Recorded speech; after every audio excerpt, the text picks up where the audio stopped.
And delegates, our final speaker in this session, speaking for the resolution, is Mhairi Black MP. So conference, welcome Mhairi.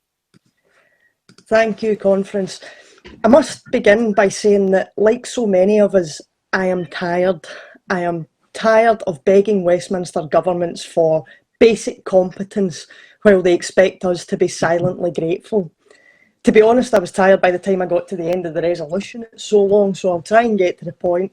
Scotland, as a country within the UK, will never be treated as an equal partner. Instead of using our talent and resources to develop a clean and ethical Scotland ready to play its part in the world, we waste all that potential, protecting ourselves from Westminster's reckless actions.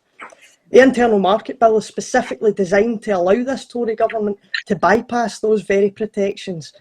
And Brexit already proves that they are quite happy to ignore the devolved nations when it suits. We know it's not a question of if Scotland can be independent. We have the natural resources, the structures and the geography to make it as an independent country in the world. All we need now is the will. And the election in May is a chance to demonstrate that will.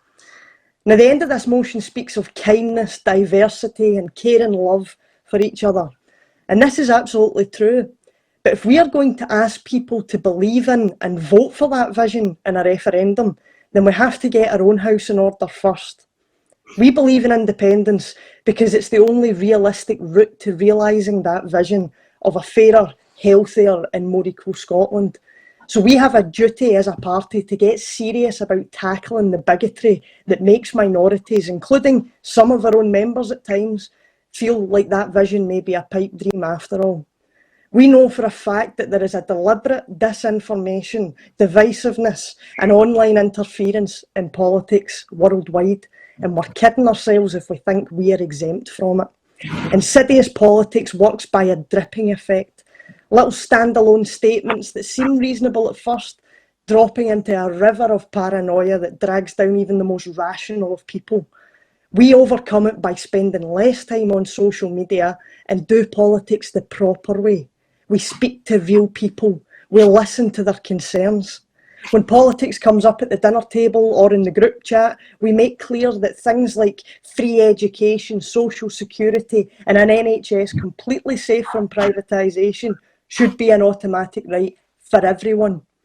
We build a vision of a Scotland with health and the environment at the heart of everything we do.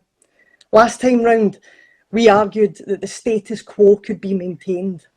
Well, today, that status quo no longer exists, and we shouldn't pretend it does.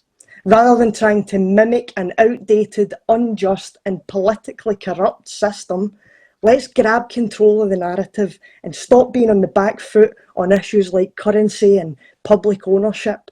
Let's bring about a vision that speaks to what's actually needed, an economy that serves people instead of the other way about. That means challenging 4 decades of neoliberalism from Westminster.